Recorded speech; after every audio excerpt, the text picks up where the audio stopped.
Ano? Huwag mong sabihin sa'yo ang batang yan, Clara. Oo po, Lola. Naanakan po ako ng tarantadong lalaki. Alam mo ba minsan, Clara, iniisip ko lang na sana kape na lang ako at ikaw yung pandesal. Hayop ka talaga, Joseph! Wala kang kwentang anak!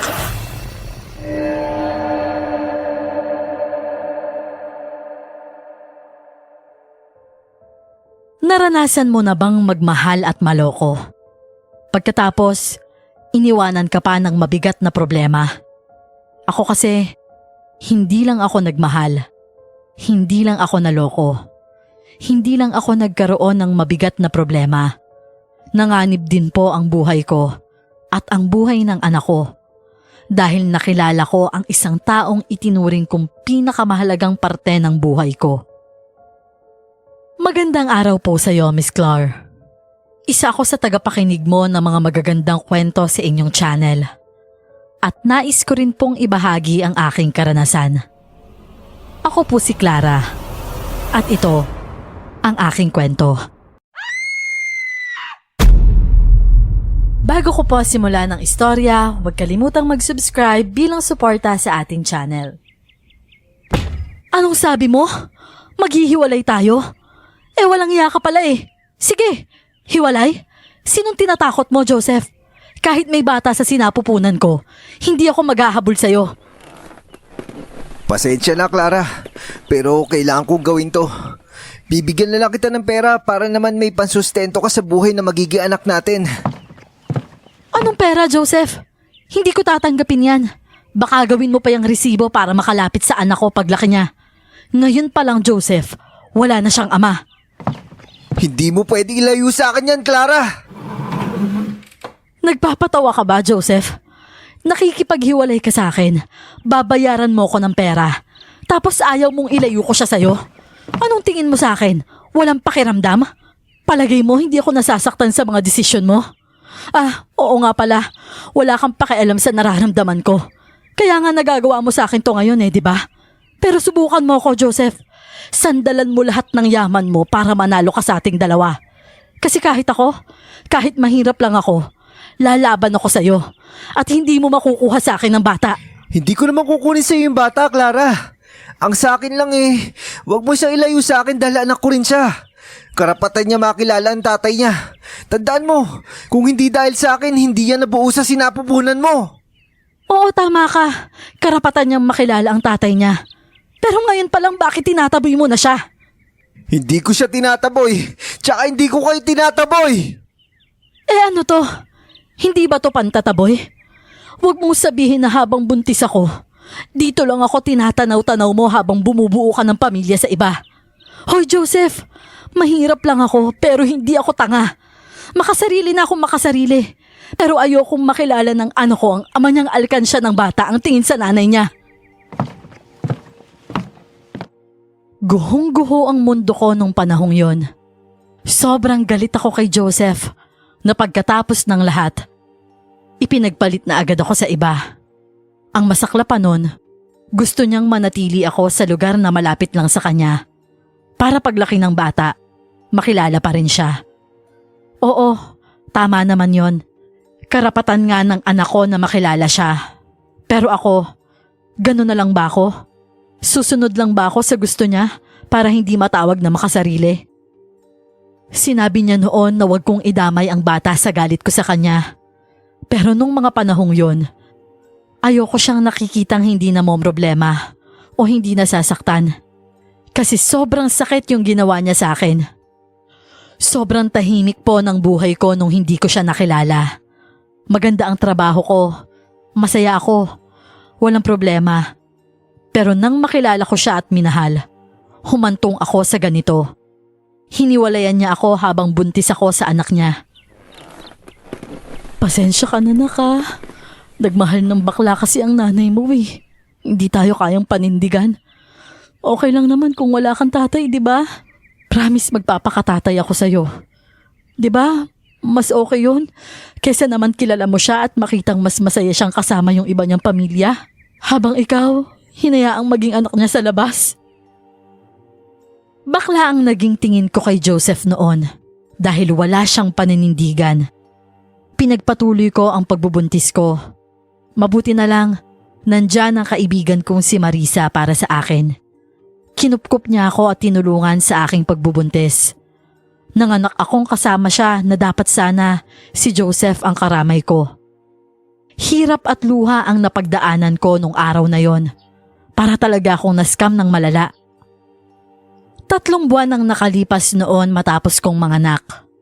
Tinulungan ako ni Marisa na makauwi sa probinsya ng Patago. Pinili ko talagang lumayo kay Joseph noon. Dahil ang totoo, takot akong makita siyang may kasamang ibang babae.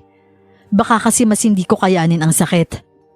Nang makarating ako sa probinsya, nagulat ang aking lolo't lola. Anong nangyari, Clara? Bakit ka nandito? Bakit ka may dalang bata? Kanino yan? Lola, patawarin niyo po sana ako. Nagkamali ako, Lola. Naloko po ako. Ano? Huwag mong sabihin sa'yo ang batang yan, Clara. Lola, sobrang nasasaktan na po ako. Huwag niyo na sana akong pagalitan. Hindi ko alam ang gagawin ko kasi nasasaktan na talaga ako, La. Sus Mariosip kang bata ka. Benito, halika. Clara, pumasok ka. Tatawagin ko lang ang lolo mo, ha? Pero sa'yo ba talaga ang batang yan, apo? Oo po, Lola. Naanakan po ako ng tarantadong lalaki. Eh bakit ka kasi nagtiwala? O siya, sandali lang ha. Dito ka lang muna, umupo ka. Tatawagin ko ang lolo mo. Ano ba kasing pinagagagawa mo sa buhay mo? Iniwan ako ni Lola noon sa balkonahe ng bahay. Rural area po ang lugar na yon. Hindi magkakadikit ang mga bahay. Wala rin pong kuryente doon at pagbalik naman ni Lola, kasama na niya ang lolo ko. Abay Clara, apo ko, totoo bang sinasabi ng lola mo na inanakan ka? Inanakan nga! Nakita mong may dalang bata, hindi ba? Aba sino yung tatay niyan? Mayaman po siya, Lo. Tagapagmana nga po ng negosyo nila eh. Talintikan na. Hindi ba't ang sabi ko sa'yo mag-ingat ka sa mga taong magpapanggap lalo na yung mga lalaking gwapo. Kasi diyan ka madedehado. Nakalimutan mo ba yung bilin ko, Clara? Pasensya na po, Lo. Hindi ko din naman po ito ginusto eh. Mabait naman po kasi siya nung una. Mabait sa una. Pero tingnan mo ngayon, mabait pa ba? Tapos mayaman pa. Pero hayaan mo na. Ang mahalaga nasa iyo na anak mo. Mabuti na lang hindi niya nakuha. Hindi niya po alam na nandito ako, Lo. Umalis po kasi ako nang hindi na ako nagpaalam. Aba, tama lang yung ginawa mo. Dahil baka kunin pa niya ang bata sa'yo. Mayaman yon, di ba? Sabi mo, anong laban mo kung persahan na? Lubos akong nagpapasalamat noon kasi meron pa akong lolo't lola. Wala ako sa poder ng nanay ko kasi ang totoo po niyan, meron siyang sariling pamilya. Kaya big deal po sa akin ang ginawa ni Joseph. Kasi ako po mismo, nakakabit talaga sa pagkatao ko ang titulo na anak sa labas. Anak ako sa labas ng nanay ko. Namatay kasi ang tatay ko, ang pangalawang anak nila lolo't lola. Dahil po sa sobrang pagtatrabaho niya na halos walang pahinga. Nahirapan siyang palakihin ako noon dahil nga mahirap lang ang buhay namin. Kaya naman ang tatay ko, sobra sa pagkayod, wag lang akong magutom. Akin na nga yung anak mo, Clara. Kakabitan natin ang luya sa damit niya. Mahirap na. Baka kapag meron tayong bisita dito, mausog pa nila yung bata. Sige po, La. Nawala din po sa isip ko na kailangan nga pala ni Justin yung luya. Hayaan mo. Bibilhan ko siya ng pulsera sa mga ita kapag dumaan sila dito. Ang alam ko sa susunod na araw maglalako ulit yung mga yun dito. Hindi po ba sila naglalako araw-araw? Kada 7 araw lang ang paglalako ng mga yon. May sinusunod daw silang pamahiin. Hindi ko lang din maintindihan kung ano. Basta't ang mahalaga, Nakakatulong sila sa atin, lalo na sa mga bata na tulad ng anak mo. Salamat, Lola, ha? Nasa gano'n naman kaming pag-uusap nang biglang may mga taong huminto sa tapat ng bahay namin.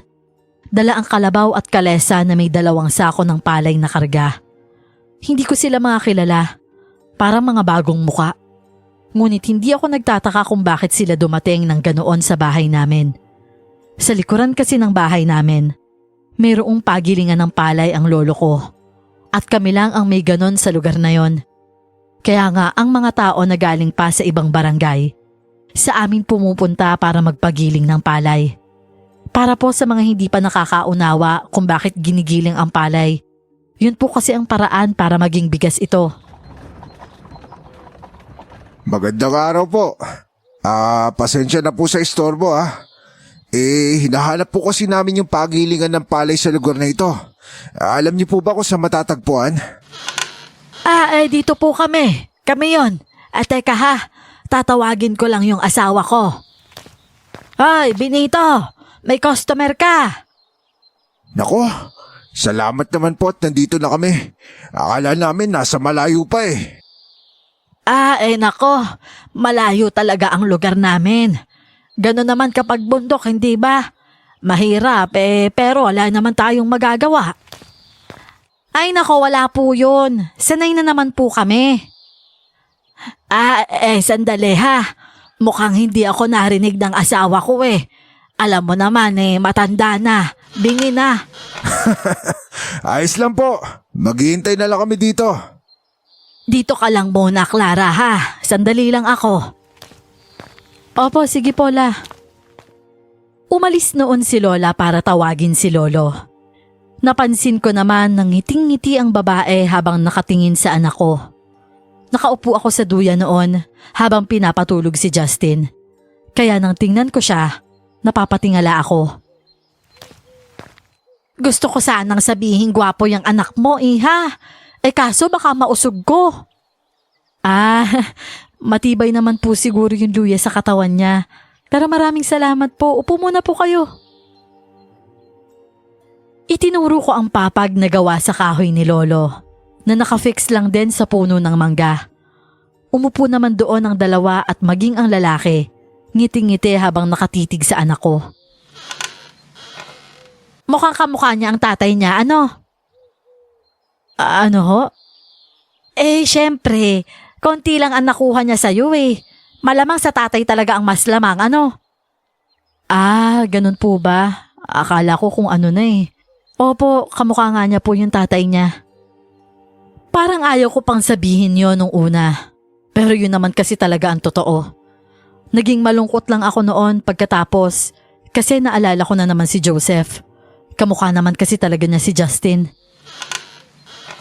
Ang gwapo ng lahi na ama niya. Ang tangos ng ilong Nasaan ba yung tatay niyan? Nasa Maynila po.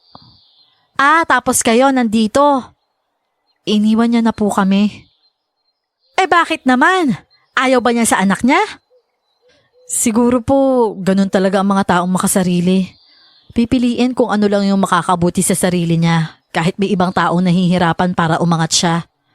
Iniwan niya po kasi kami para makabuo ng pamilya sa mas mayamang babae. Wala Mahirap lang po kasi kami. Mas mayamang babae? Ibig sabihin, nakita mo na may iba na siyang girlfriend? Hindi naman ho. Wala din naman siyang sinabing ganun. Bakit mo naman naisip na may mayamang babae siyang pinalit sa'yo? Ganun naman po ang mga mayayaman, di ba? Iniiwan yung mga mahihirap na girlfriend nila para makahanap ng mas mayaman. Baka naman kasi hindi, Ining. Baka may ibang dahilan lang. Wala na po akong nakikitang ibang dahilan eh. Yun lang po talaga. Nag-iisang anak lang po kasi yon, tagapagmana po ng negosyo nila. Pero syempre, dapat hindi siya mapunta sa babaeng katulad ko. Uso pa naman yung sa mga mayayaman na ipakasal sa kapwa mayaman para mas lalong yumaman, di ba? Maraming babaeng mayaman pa naman ang may gusto sa kanya. Sigurado ako, isa sa kanila pinili niya na. Kaya ayun, initsapwera na niya ako. Abay, ang lungkot naman pala ng buhay mo, Ining. Ang gusto pa nga po niya, itatago ang tungkol sa amin ng anak niya. Pero ititira daw niya kami sa bahay na siya lang ang nakakaalam. Para saan pa po, di ba? Para hindi malaman ng babaeng aasawahin niya na may anak siyang iba, pero gusto niyang makita ang bata. Syempre, hindi naman po ako papayag na gawin niya kaming parang mga tinatagong alaga niya. Tapos, tsaka niya lang bibisitahin kapag kailangan namin ng pagkain. Ayoko naman po ng ganun. Kung sa bagay, tama nga naman. Tsaka mas okay nandito kayo na anak mo. Mas madaling bisitahin. Ano po? Ang ibig ko sabihin madaling mabisita ng kamag-anak nyo. Kapag sa syudad kasi, masyadong malayo, di ba? Oo nga po. Nangunot ang noo ko noon sa sinabi ng lalaki. Hindi ko rin alam noon kung bakit ako nakipag-usap sa kanila na parang dati ko na silang nakilala. Saka ko lang talaga na-realize noon na ang dami ko na palang sinabi. Hindi ko naman po talaga ugali ang magkwento sa iba tungkol sa buhay ko.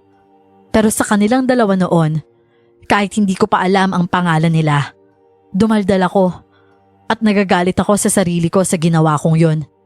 Hindi ko kasi dapat pinagsasabi ang nangyari sa akin. Alam na tuloy nila. Ay nako, kakainis kasi tong bunganga na to eh.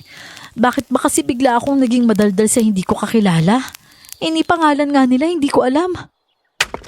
Apo, ano sabi ng kaldero? Ano po? Aba nakita kasi kita, kinakausap mo yung kaldero. Ano sabi niya? Lolo naman. Hindi ko kinakausap yung kaldero. Magsasaing lang po ako. Hindi, biro lang. Bakit ka ba nagsasalita mag-isa dyan? Hayaan mo na kasi ako, Lo. May iniisip lang po ako. Hindi ko kasi namalayan. Sinasabi ko na pala. Nalintikan na. Apo, baka mamaya magulat na lang kami ng lola mo na sumasayaw ka na lang sa gitna ng daan, ha? Grabe ka naman sa akin, Lo. Hindi po mangyayari yun. Matino pa po ako, no? Huwag mo kasing masyadong isipin ang tatay na anak mo. Kasi hindi ka na iniisip nun. At sa inyong dalawa, ha? Kapag iniisip mo siya, ikaw ang mahihirapan habang siya ay masaya sa buhay niya kasama ng ibang babae kung sino man yung pinalit niya sa'yo. Kaya ikaw, tanggalin mo na yung lalaking yun sa utak mo kasi siya yung lason. Napabuntong hininga na lang ako noon. Naging maayos naman ang buhay ko sa probinsya kasama ni Justin. Nakakatuwa lang kasi nasubaybayan ko ang improvement ng anak ko habang dumadaan ang mga araw.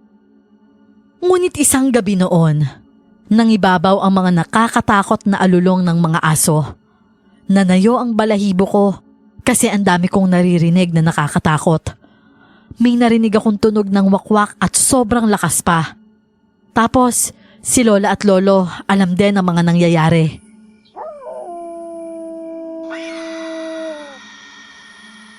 Clara, huwag mo alisin sa katawan mo anak mo, ha? Siguraduhin mong hawak mo siya. Merlinda, tumabi ka lang kay Clara. Sige, Benito. Mabuti na lang pala nakabili na ako nitong pangontra sa ita kanina. Kaya may dagdag protection na ang bata. Alam kong aswang ang naririnig ko pero nasa malayo pa siya. Handa naman po kami sa bahay. Napaligiran po kasi kami ng pinatulis na kawayan at ang lolo ko naman noon, may mga kagamitan na panlaban sa aswang. Kabado ako noon kasi alam ko na anak ko ang habol ng mga nilalang na yon. Ganon kasi talaga kapag nasa bundok ka nakatira. Kailangan matibay ang proteksyon ng bahay kapag merong bata sa loob. Pero may tiwala ako sa lolo ko. Alam ko, may bata man o wala sa bahay namin, lagi siyang handa. Kung ako sa'yo, aswang, huwag ka na lumapit. Pasasakitin ko lang ang sikmura mo. Hindi naman nagtagal noon. Naamoy ko na ang sinindihang goma ni Lolo at mas lalong lumakas ang tunog ng wakwak.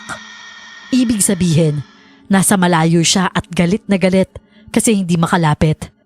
Inaasar lang ni Lolo yung aswang noon. May time na lumalayo ang tunog ng wakwak. Ibig sabihin, sinusubukan niyang lumapit. Oo, sige! Lapit! Hindi ako natatakot dyan sa style mo na kapag malayo ka, malakas ang tunog mo. At kapag nasa malapit ka, malayo ang tunog mo. Hindi ako pinanganak kahapon na aswang. Kung tunay ka makapangyarihan, baguhin mo na yung estilo mo! Bukod sa goma ay pinatunog din ni Lolo ang kawali at kutsara. Kahit ako noon, naiingayan sa ginagawa niya. Kinikis-kis kasi niya ang kutsara sa kawali. Diin na diin po yon kaya nakakangilo pakinggan. Ayon kasi sa kanya, isa yon sa mga dapat gawin para mapaalis ang aswang. At tama naman po siya. Dahil doon, umalis ang aswang. Umiiyak pa rin si Justin noon. Patunay lang na pinagtangkaan siyang kunin ng aswang pero matibay din ang pangontra na nilalagay ni Lola. Lahat naman kasi ng sinasabi nila, ginagawa ko. Mukhang umalis na siya. Hindi na umiiyak ang bata. Mabuti na lang talaga may mga panangga ako dito. Hindi na ba siya babalik? Kawawa naman si Justin sa pananangka niya subukan niya lang talagang bumalik. Pwedeng malakas siya pero wala siyang laban sa mga pangontra. Ay, salamat la. Buti na lang talaga marami kayong pangontra. Kung matino lang sana yung lalaking nakatagpo mo, di sana hindi mo napagdadaanan ng lahat ng to. Hayaan mo na siya la. Dugon tarantado yun Wala na po tayong magagawa dun. Pagkatapos din noon ay pumasok si Lolo na parang kumpirmado na wala na ang aswang. Pero nangangamoy pa rin ang goma na sinindihan niya. Natulog kami noon na nakasindi lang ang goma sa bakuran ng bahay. At kinabukasan pagising namin, abo na lang yon. Kamusta ka, apo ko maliit?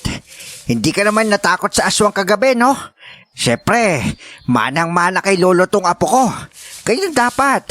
Walang aswang ang makakadaig sa atin kasi matatapang tayo. Ay nako apo, kapag makikinig ka kay Lolo, baka lumaki kang manunugis ng aswang.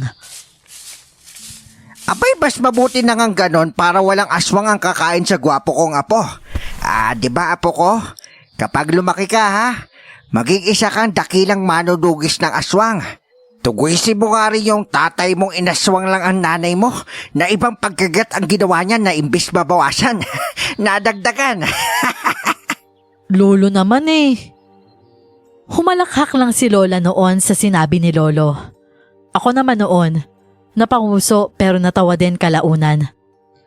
Dahil nga nagkakaroon kami ng bisita sa bahay minsan. May mga pumapansin sa anak ko at maayos naman. Pero lahat ng tao sa lugar namin naniniwala talaga sa aswang. Kaya nga nang maikwento namin sa kanila ang tungkol sa pagsugod ng aswang sa amin, marami akong payo na natanggap. May iba pa nga nagbibigay ng proteksyon para sa anak ko.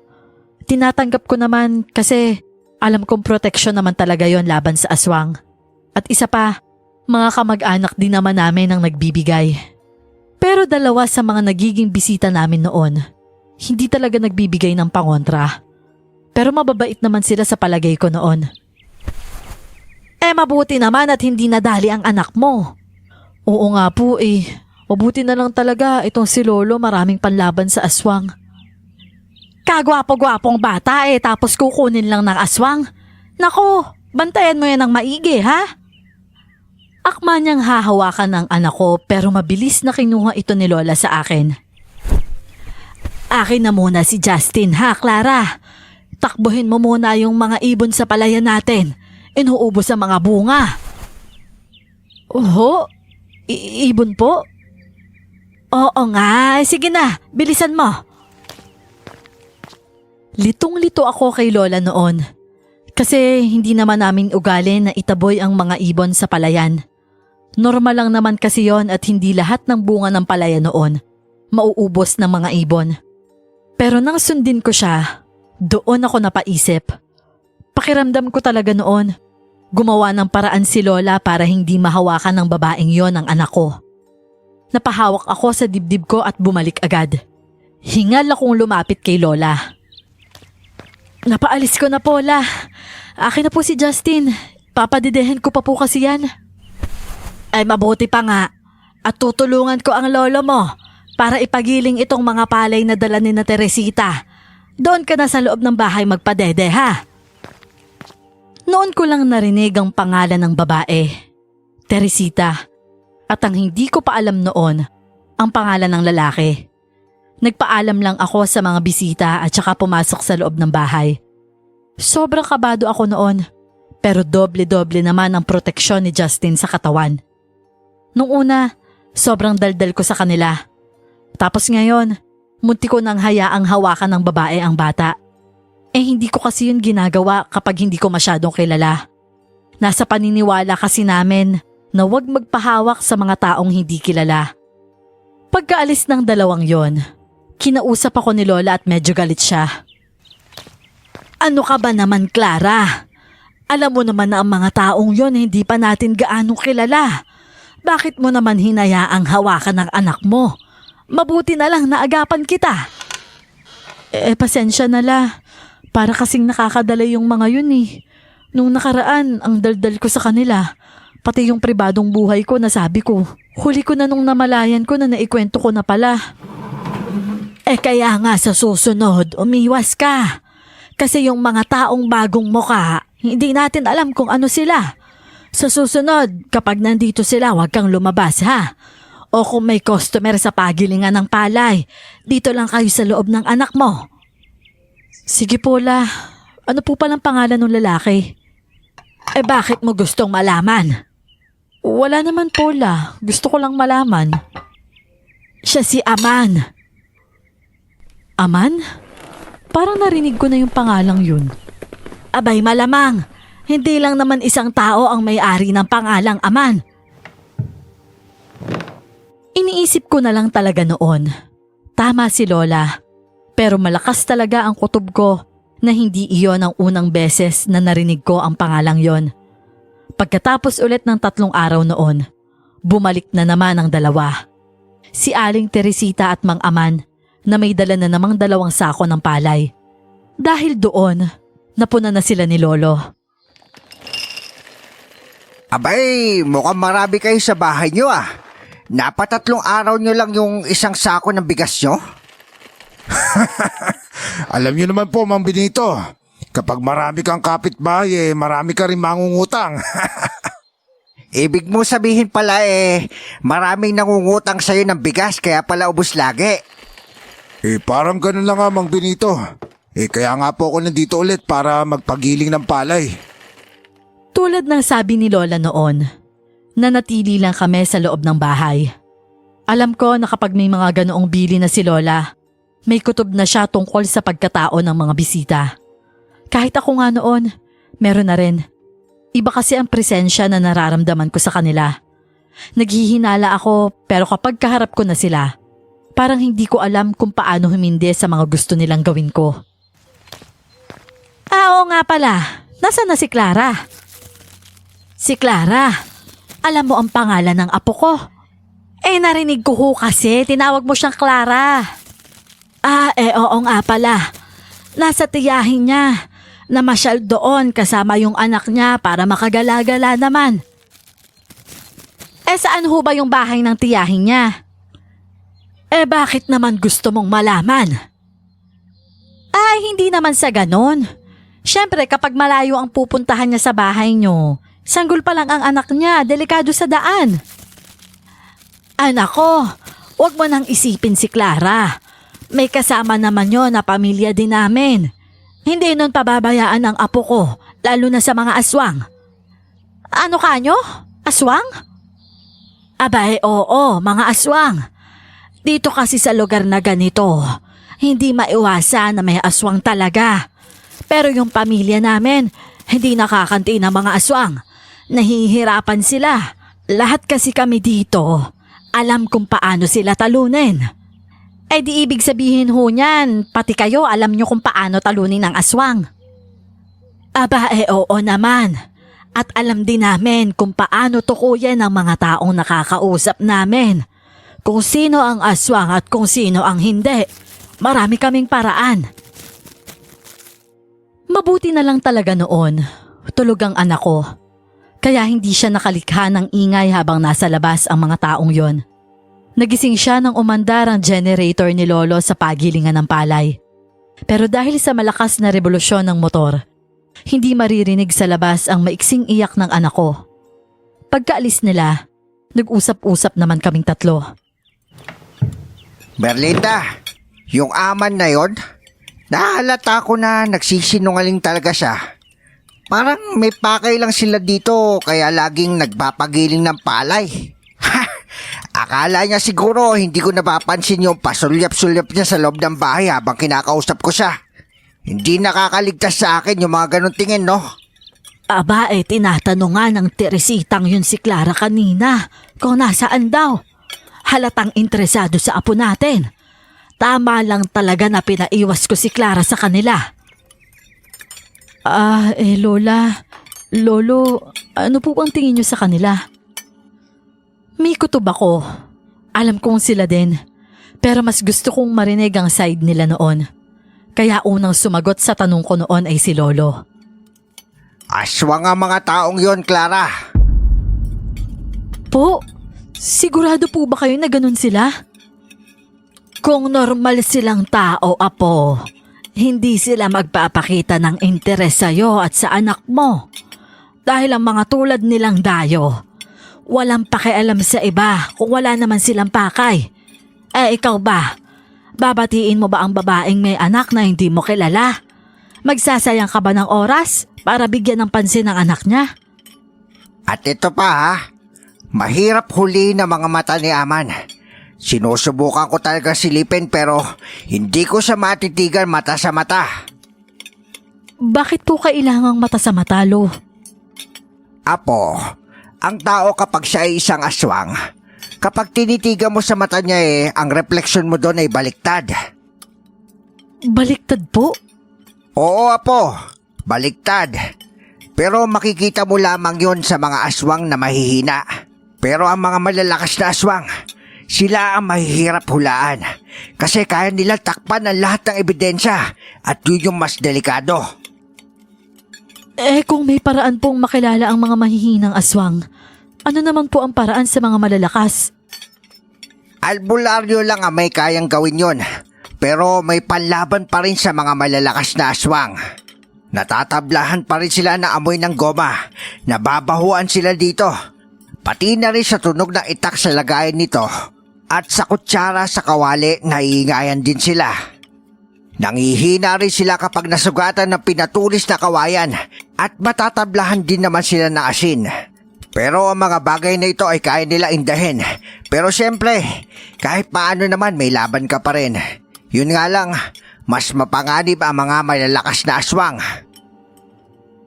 Naisip ko na lang noon, habang baby pa ang anak ko, hindi talaga siya ligtas sa lugar namin. Pero sa kabila noon, may tiwala ako sa sarili ko at sa lolo at lola ko. Isang araw naman noon, pumunta ang pinsan ko sa bahay at sinabing may naghahanap daw sa akin na lalaki. Nagtaka naman ako noon kung sino, pero nang may lumabas mula sa likuran ng puno ng mangga, munti ko nang mabitawan ng anak ko nang makita ko na si Joseph pala. Joseph? Clara, Anong ginagawa mo dito? bakit dito ka umuwi? Bakit naman hindi kami dito uuwi? Lugar ko to, Joseph. Bahay to ng lolo't lola ko. Hindi mo ko dapat kinu-question. Clara, mas ligtas ka sa lugar ko. Ang tigas din pala ng mukha mo, no? Hindi lang matigas ang mukha mo. Hindi ka lang manhid. Literal na makasarili ka. Grabe ka, Joseph. Nakuha mo pa talagang pumunta dito para pakiusapan akong maging tanga ulit sa'yo? Seryoso ka ba dyan? Hindi yun ang ibig ko sabihin, Clara. Alam ko nang sasabihin mo yan. Kasi yan talaga ang gawain ng mga sinungaling. Napahinto ako sa pagsigaw dahil umiyak ang anak ko. Binalingan din ito ng tingin ni Joseph. At kitang-kita ko sa mga mata niya ang pananabik na hawakan ang bata. Pero tinabig ko ang kamay niya nang akma niyang gawin yon. Huwag mo ngang hawakan ang anak ko. Clara, anak ko rin siya. Simula nang lumayo ako sa'yo, wala ka ng anak, Joseph. Umalis ka na lang. Hindi mo makukuha sa akin ang bata. Hindi ko kukunin ang bata sa'yo, ano ba? Kukunin ko kayo mismo. Dalawa kayo. Ayusin na natin to, Clara. Ano? Ayusin natin to? Oo, titira tayo sa isang bahay na magkakasama. Magkasama? Nahihibang ka na nga talaga, Joseph, no? Gusto mong magkasama tayo tapos may girlfriend ka? Ganon? O baka ikakasal ka pa nga eh? Bakit mo naman iniisip yan? Kasi yun naman talaga ang rason mo kung bakit mo ako iniwan. Nangingilid na ang luha ko noon, Miss Clar. At ang aking anak, tuluyan ang umiyak noon. Nadatnan kami ng lolo at lola ko sa ganoong sitwasyon. Anong nangyayari, Clara? Sino itong taong ito? Ilayo niyo na po dito si Justin para hindi makuha ng lalaking to ang anak ko. Ano? Bakit niya kukunin? Sige, akin na yung apo ko. Sino ba itong lalaking ito, ha? Mukhang hindi naman yan kidnapper, ah. Kahit ganoon ang reaksyon ni Lola nang makita niya si Joseph, kinuha pa rin niya ang bata at dinala sa loob ng bahay. Si Joseph noon, nakasunod ang paningin sa anak namin na umiiyak at nakita ko rin ang pagpatak ng mga luha niya. Clara, huwag mo naman ilayo yung anak ko sa akin. Pambihira ka naman, Joseph eh. Hindi mo ba naiintindihan kung bakit ko to ginagawa? Alam ko naman nasasaktan ka. Alam mo naman pala eh, pero bakit ka namimilit? Dahil mali yung pagkaintindi mo sa akin. Mali? Alin ang mali? Mali yung nasasaktan ako kasi iniwanan mo ko at balak mo pa akong bigyan ng pera para hindi ka guluhin. Tapos gusto mo pa akong gawing tanga ng paulit-ulit. Joseph, paano ko ba ipapaintindi sa'yo? Babae ako. May puso ako. Karapatan kong mahalin, Joseph. At yung anak ko, karapatan niyang magkaroon ng buong pamilya. Pero ikaw ang unang inalis yun sa kanya. At ako naman bilang babaeng nasaktan mo, ayokong maging tanga ulit. Pero ito ka na naman. Nakikiusap ka sa akin na bumalik sa lugar mo. Para ano? Panoorin kang namumuhay kasama ng iba? Tapos kami ng anak mo bibisi-bisitahin mo lang? Bakit hindi mo na lang ako diretsahin?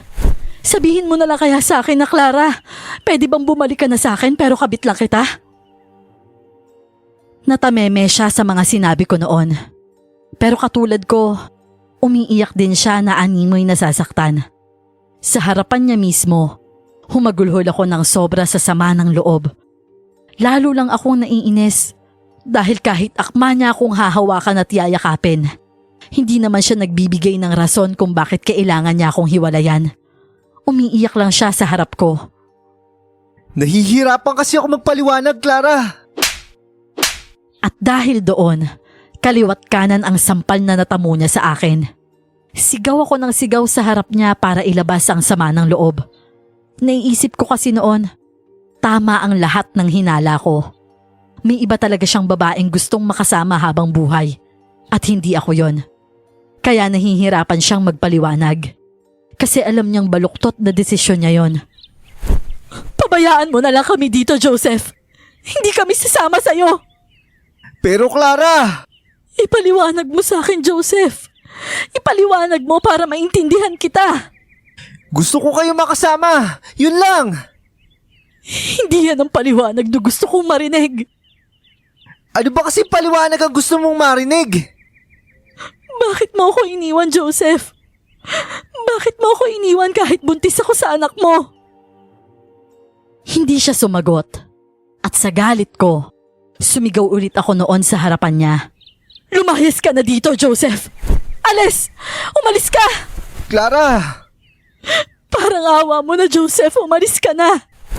Umalis ka na at kalimutan mo na kami! Hindi pa rin talaga siya umalis noon.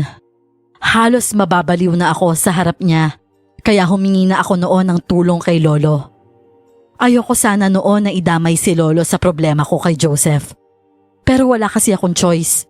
Pero kinausap naman siya ni Lolo ng maayos. Pasensya ka na, iho. Naiintindihan kita. Alam ko kung ano ang gusto mo pero nasasaktan kasi ang apo ko habang nabibilit ka. Siguro sa ngayon umalis ka muna. Hayaan mo muna si Clara At saka kung babalik ka man, magdala ka naman ng rason. Pasensya na ho kayo.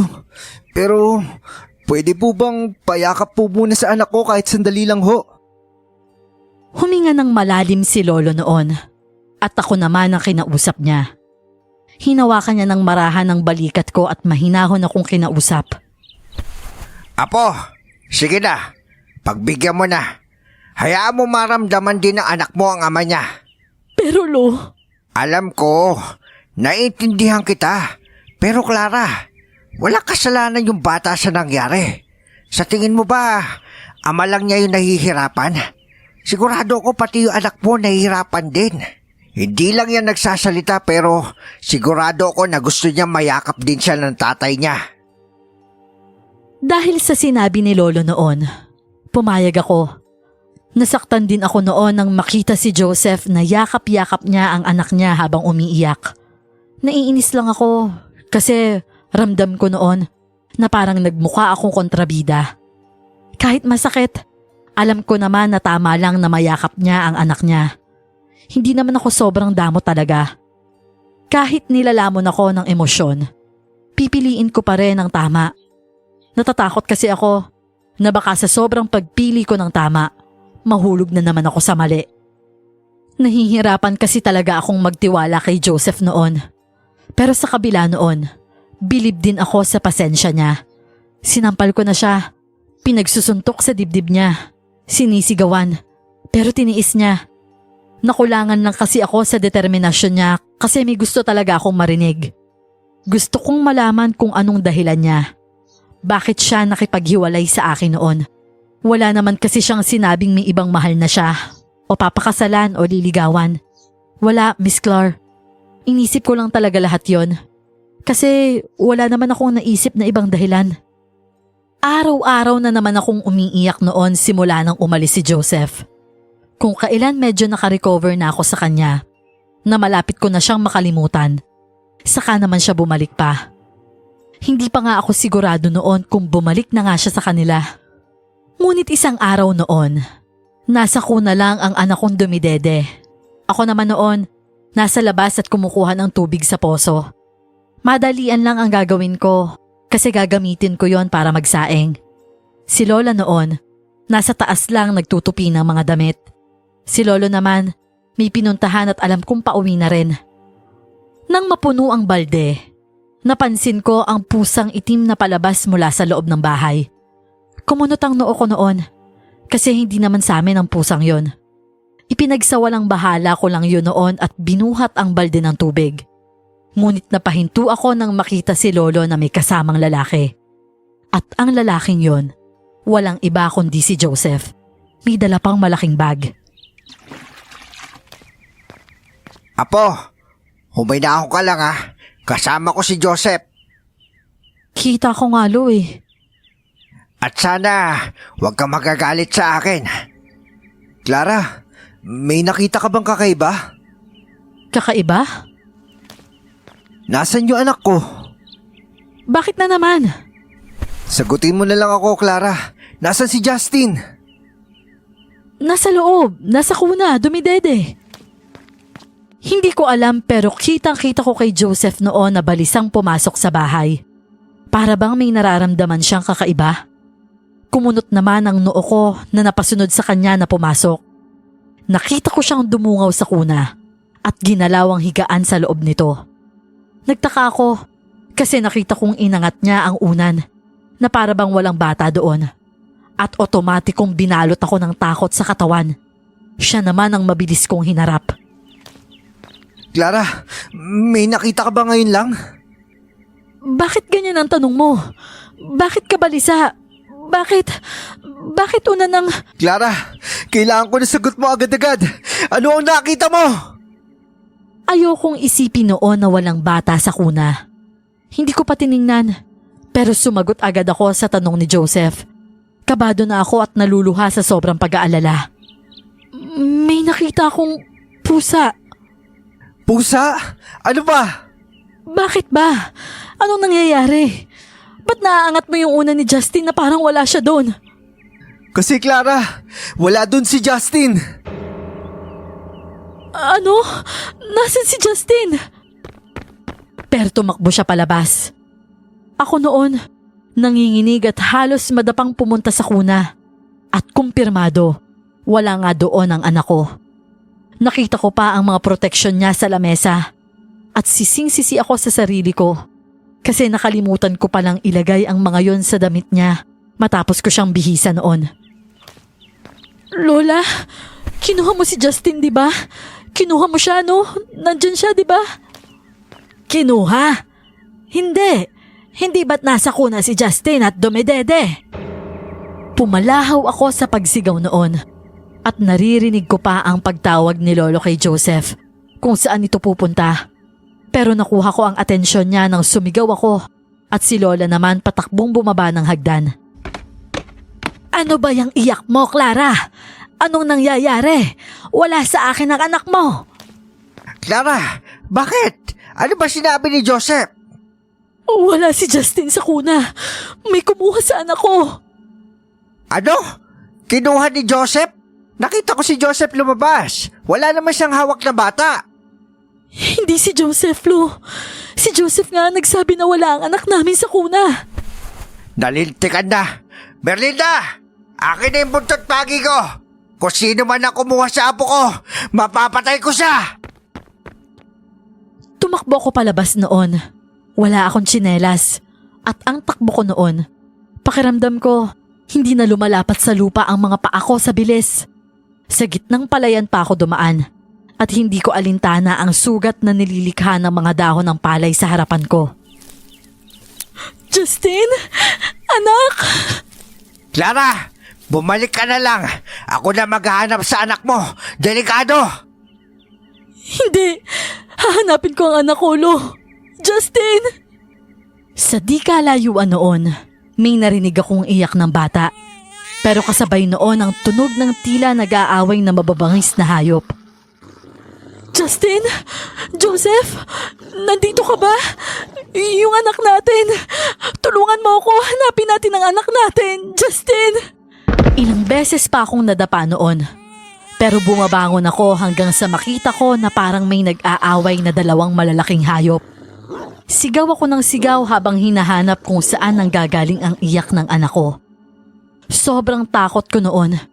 Pero determinado akong mahanap ang anak ko. Kaya sa isip ko noon, bahala na.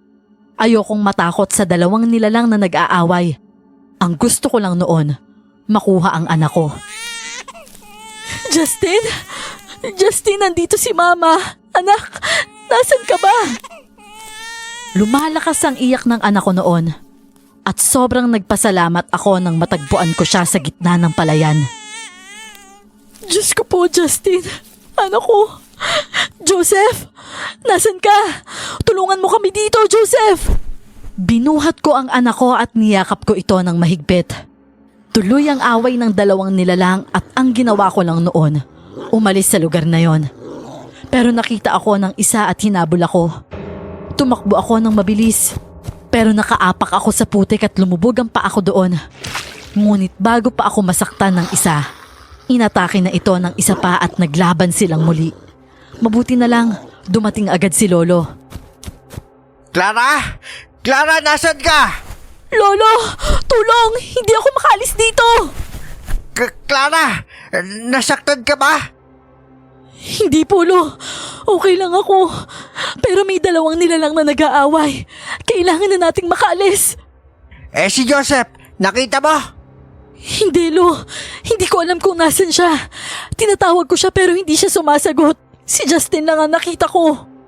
Tinulungan ako ng lolo ko na makaalis sa kinaroroonan ko. Hanggang tuhod pa naman ang lalim noon at sobrang lagkit pa ng putik. Nailigtas ako ni Lolo doon. Sige na, tumakbo ka na. Hahanapin ko lang si Joseph. Lo, paano kung mapahama ka? Tanggap mo ba kung may mangyaring masama sa tatay na anak mo? Ang sagot ko noon, hindi. Ayoko. Masama ang loob ko kay Joseph, pero ayaw ko siyang mamatay. Kaya umiling ako habang umiiyak noon. Sumunod ako sa gusto ni Lolo. Umalis ako at iyak ako ng iyak kasi iniwan ko siya kahit alam kong mapanganib ang sitwasyon niya doon. Naririnig ko pa ang hagupit ng buntot pagi niya sa hangin. Lumingon ako at paatras akong tumakbo. Takot akong tiningnan si Lolo noon na hinahanda ang kanyang armas para kalabanin ng mga aswang. Ngunit may biglang bumagsak sa daraanan ko. At pagharap ko, napasigaw ako ng malakas dahil isang halimaw na may pakpak ang nasa harapan ko. Tumakbo ako pabalik papunta kay Lolo. At ang aswang, naglakad lang na humahabol sa akin. Pero ang isang aswang naman, iniwan ang kalaban niya at inatake ang humahabol sa akin. Si Lolo naman ang humarap sa isa. Isang balibag lang ng isang aswang na nagligtas sa akin ng ginawa niya sa aswang na humahabol sa akin. Sunod na umatake sa aswang na yon ay ang kalaban ni Lolo. At nakikita kong mas malakas yon. Maya-maya ay bumangon ang isang aswang at pinagtulungan ng dalawa ang isa na tila pinoprotektahan kami. Naguguluhan ako kung bakit, pero nakita ko na binalibag lang ulit ng aswang na yon ang isa. Lolo, tinutulungan tayo ng isang aswang. Oo nga. Sino kaya tong aswang na to? Pero sige na, Clara. Umalis ka na. Tutulungan ko na itong isa. Pero Lo, paano kung nag-aaway lang sila kaso pinag-aawayan nila ang anak ko? Naniniwala ako na hindi lahat ng aswang masama. Sige na, Apo. Umalis ka na. Hahanapin ko lang si Joseph, Lo. Hayaan mo na si Joseph. Hanggat nasa harapan ko ang tatlong ito, ligtas siya. Sige na, unahin mo na iligtas ang anak mo. Kanina pa umiiyak yan, baka kabagin. Umalis ako noon. Nag-iba ako ng daan para makatakas. At dire-diretso na ako noon. Sinalubong din ako ni Lola. At nakita rin niyang nakipaglaban si Lolo sa mga aswang. May kakampi siyang isa. Clara! Diyos ko, ang lola mo! 3 aswang yun, Lola. Natatakot ako para kay Lolo. Si Joseph, nasaan siya? Hindi ko rin alam la. Kanina ko pa siyang hinahanap. Natatakot nga ako, baka napano na yun eh. Si Justin, nasugatan ba? Hindi ko pa alam la. Hindi ko makita kung may sugat siya o wala. Ang alam ko lang, hindi siya okay, Lola. Gustuhin man ni Lola na tulungan si Lolo. Pero takot din siyang iwanan kami. Kaya pumasok kami sa bahay at pareho kaming nag-iiyak nang isara niya ang pinto. Para bang pareho kaming naging makasarili noon dahil si Lolo at si Joseph nasa labas at nakikipaglaban. Ang anak ko naman, may mga sugat siya. Manipis lang kasi ang balat niya kaya nasugatan siya ng mga dahon ng palay at awang-awa ako sa kanya. Sumasabay rin sa malagim na gabing yon ang mga katakot-takot na alulong ng mga aso. Punong-puno pa kami ng putik sa katawan. Kahit ang lampi noon ni Justin, puro putik. 1 oras ang lumipas noon. Narinig na namin ang tila daing ng mga lalaki. Nakilala ko agad ang mga boses nila. Si Lolo at si Joseph. Lola, nandyan na sila. Sandali, Clara, at bubuksan ko ang pinto. Binuksan niya ang pinto at hinintay na makalapit sila Lolo. Hindi na ako dumungaw dahil natatakot ako na baka makita nila ang anak ko mula sa labas. Naninigurado na ako sa kaligtasan niya. Hindi nagtagal ay pumasok na rin si Lolo at nakita ko si Joseph. Duguan siya. Si Lolo naman, may dugo sa balikat. Joseph? Lolo? Merlinda, nakarami siya ng kalmot sa mga aswang. Kailangan siyang magamot. Diyos ko po, Joseph. Bakit ka kasi sumugod mag-isa? Alam mong wala kang laban sa mga yon. Saan mo siya nakita, Lo? Doon lang din. Pagkaalis ng 3 aswang hinanap ko siya. Nakita ko siya sa may palayan lang din na walang malay. Kaya ginising ko lang. Mabuti na lang talaga. May isang aswang na tumulong sa atin. Pero kung sino man siya, sana makilala ko siya. Ano ka mo? Gusto mo pang makilala ang aswang na yon? Dahil mabuti siyang aswang, Merlinda. Kung hindi dahil sa kanya baka nasaktan niya ang mga aswang na yun yung bata.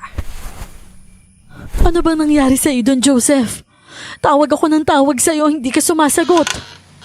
Nawalan kasi ako ng malay. Kukunin ko sana si Justin pero inatake kasi ako ng aswang. Mabuti na nga lang may dumating na isa at niligtas kami. Pero hindi ko kasi nakayanan yung hapdi ng sugat. Kaya ayun, nawalan ako ng malay. Mabuti na nga lang dumating kayo at nakuha niyo si Justin. Kasalanan ko to. Nakalimutan ko kasi yung protection ni Justin. Clara, bakit hindi ka na lang sumama sa akin? Hindi kayo ligtas ng anak ko dito. Lalo na si Justin. Siya yung kailangan nila. Hindi naman ako nakaimik noon. Umalis lang ako sa pwesto ko nang gagamutin na siya ni Lola at kailangan doon siya uupo sa kinauupuan ko. Habang ginagamot siya ni Lola, ang mga mata niya ay nakasunod sa akin na parang nagsusumamo. Naisip ko rin noon, siguro mas mabuti ang sumama na lang ako sa kanya kesa naman na ganito ang banta sa buhay namin sa probinsya. Tumutulo lang ang luha ko noon at panay lang din ang pahid ko. Gusto kong umuo na lang, pero may gusto pa kasi akong malaman. Kinabukasan, maraming tao sa bahay. Lahat tiningnan ang sitwasyon namin. Lalo na si Joseph na sugatan. Ang iba naman, pumunta sa palayan at tiningnan ang sitwasyon doon. Kinausap din ako ng iba para usisain. Hindi naman ako nagdamot ng impormasyon. Nang umalis na ang mga tao, nakaupo lang si Joseph sa duyan na tulala. Nakatitig lang ako sa kanya at naaawa. Alam kong sobrang gusto na niyang makuha kami sa lugar na yon. Nakonsensya naman ako. Kasi sa sobrang katigasan ng ulo ko, natamo niya ang mga sugat na yon. Kung sumama lang kami sa kanya unang punta niya sa amin, baka hindi pa niya maranasan ang sitwasyon niya ngayon. Gusto mo ba ng kape, Joseph? Bigla siyang natawa sa sinabi ko. Parang sa kabila ng problema, nakuha pa niya akong asarin sa ganung paraan. Wala naman kasi talaga sa tamang oras ang pag-aalok ko ng kape. Tanghaling tapat, Clara. Inaalok mo ako ng kape. Oo, bakit? Pwede namang magkape sa tanghali kung gusto mo, di ba? Alam mo ba, minsan, Clara, iniisip ko lang na sana kape na lang ako at ikaw yung pandesal. Pinagsasasabi mo dyan. Bakit naman? Kasi walang matigas na pandesal sa mainit na kape. Gusto ko mang pigilan ang sarili kong tumawa. Hindi ko pa rin nagawa. Napahalakhak pa nga ako. At sobrang awkward nun. Lalo na't pinagmamasdan niya ang paraan ng aking pagtawa. Pero nawala yon nang magtanong siya. Napasaya na ba ulit kita? Ang sarap mo pagmasdan habang tumatawa, Clara. Hindi Natawa lang ako kasi ang corny mo. Corny ba yun? Pasensya na. Hindi ako magaling sa joke eh. Bakit gusto mo akong mapangiti? Para namang hindi mo ako sinaktan Wala naman ako intensyon na saktan ka, Clara. Alam mo kung ano nakakainis sa'yo, Joseph? Alam mo na yung hinala ko pero hindi ka pa rin nagbibigay ng paliwanag. Alam mong ilang beses kong sinabi sa'yo ang salitang kabit. Pero kung hindi naman totoo, bakit hindi mo sinasabing hindi? O bakit hindi ka nagpapaliwanag sa akin? Hirap na akong basahin ka, Joseph. Alam mo ba yun? Ang akala ko kasi noon, kapag malayo kayo sa akin, ligtas kayo. Ano? Ang layo naman ang sagot mo. Nagsisimula akong magpaliwanag. Yan ang paliwanag mo? Kung papakinggan mo ko, Clara, maintindihan mo kapag natapos kong sabihin lahat sa'yo. Naguguluhan man ako sa una niyang sinabi, pero tumango ako noon. Pinili kong makinig kasi wala naman akong makukuhang impormasyon kung puro ako putak. Kahit gusto ko siyang barahin bawat salitang sinasabi niya, hindi ko ginawa. Merong isang rason na hindi ko masabi sa'yo. Kaya hinayaan kitang isipin mo na may babae ako. Pero ang totoo, wala talaga. Ikaw lang ang mahal ko, Clara. Kung wala bakit mo ko hiniwalayan? Ang totoong rason na yun yung hindi ko masabi. Pero Clara, maniwala ka. Wala akong ibang babae. Namanipula lang kasi ako. Namanipula? Hinayaan nila ako na paniwalaan na hindi kayo ligtas sa poder ko. Kaya gumawa ako ng dahilan para layuan mo ko. Pero hindi pala yun. Dapat nagtiwala ako sa sarili ko. Mas ligtas pala kayo sa poder ko. Paraan lang pala nila yon para mapalayo ka sa akin. At sa ganung paraan, madali ka nila makuha ng anak ko. Ano ba yung sinasabi mo, Joseph? Alam mo bang wala akong naiintindihan? May naintindihan ka, pero ayaw mo lang maniwala. Ano? Ayaw kong maniwala? Wala nga akong maintindihan. Meron. May naintindihan ka, Clara. Naiiyak na naman ako. Kasi, tama siya. May naintindihan ako pero ayaw kong maniwala. Kasi natatakot akong maging totoo yon. Ano ba sinasabi mo, Joseph? Alam mo bang naiisip ko lang ngayon sa mga sinasabi mo? Na isa kang aswang. Na ikaw ang tumulong kay Lolo. Inasahan ko siyang matawa. Pero hindi ko nakita sa mukha niya yon. Bagkus ay umiwas lang siya ng tingin. Pero parang hindi ko na siya kayang tingnan pa. Ngunit naalala ko ang sinabi sa akin ni Lolo. Natatakot man ay tumayo ako at lumapit sa kanya. Sobrang kinakabahan ako noon.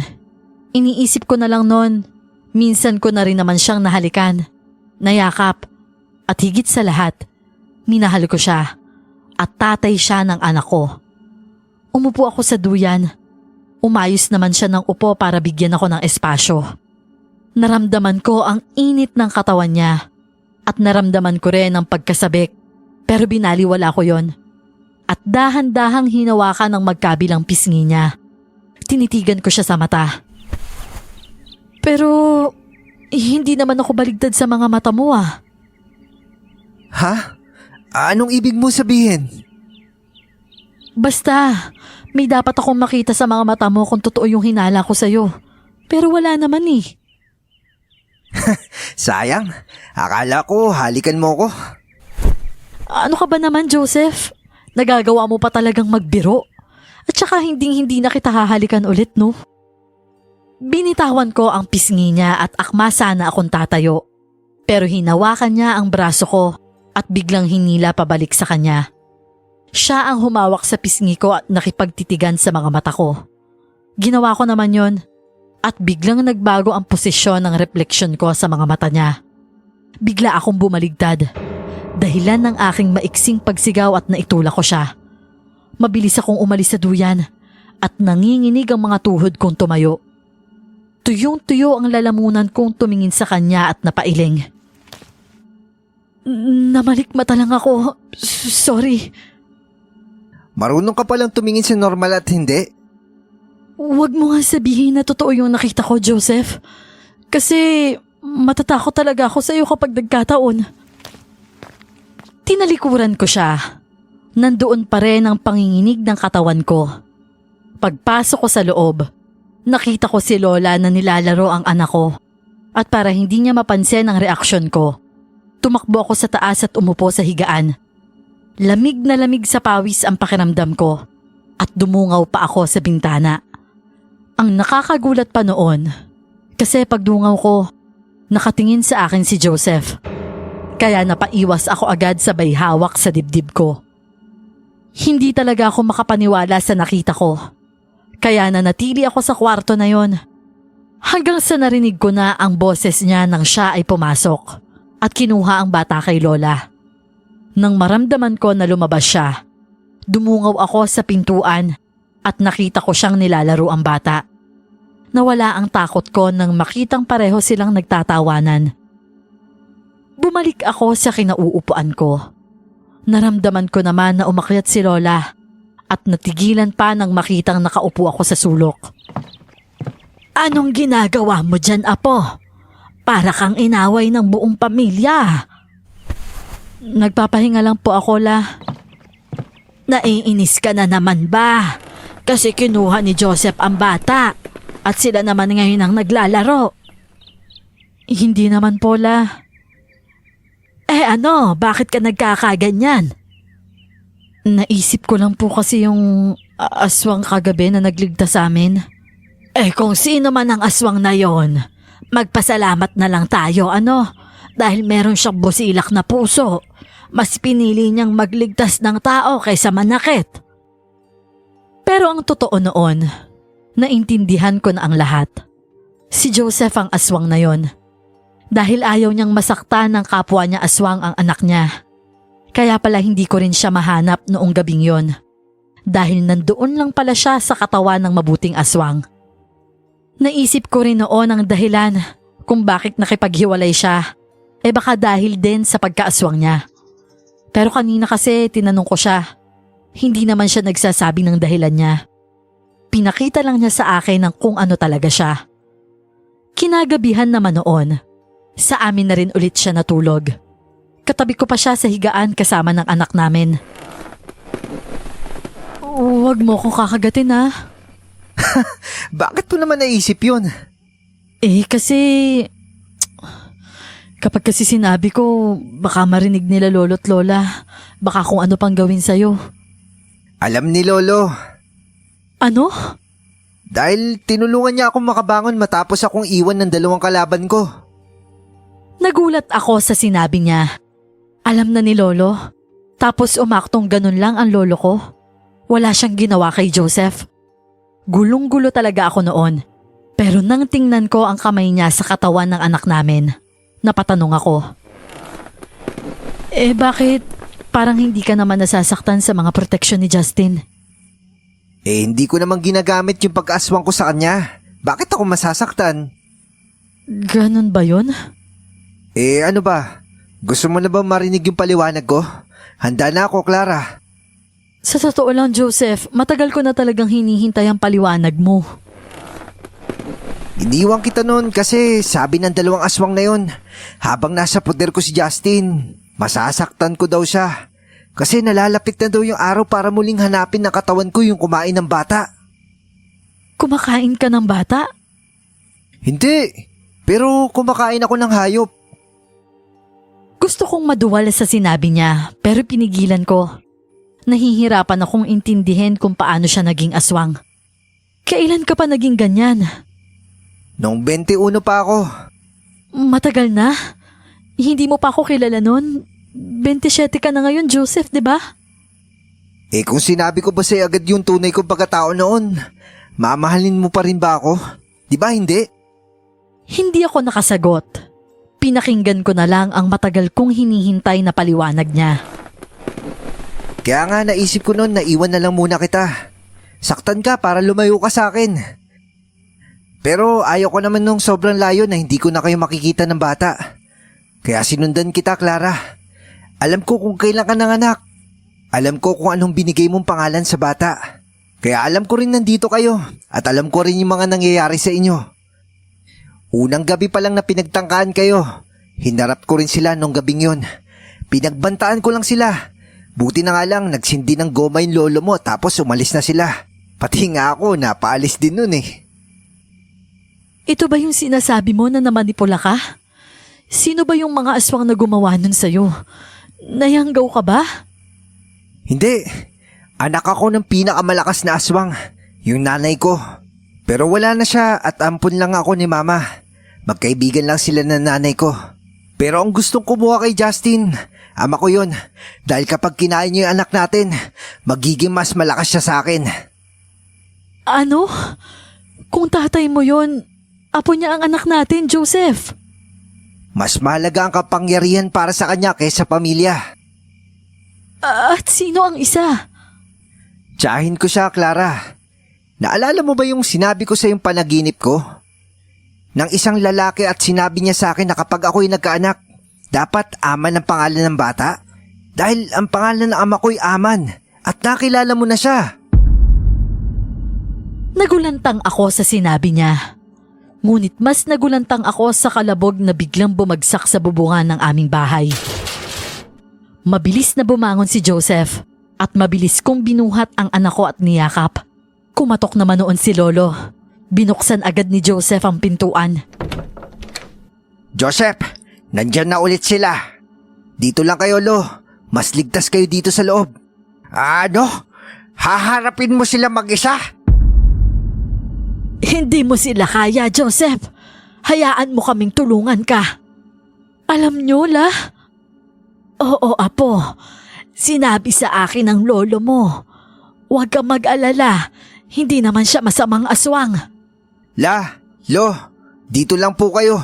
Kayo na pong bahala sa mag-ina ko ha. Pero Joseph, dalawa sila. Kaya ko ito, Clara.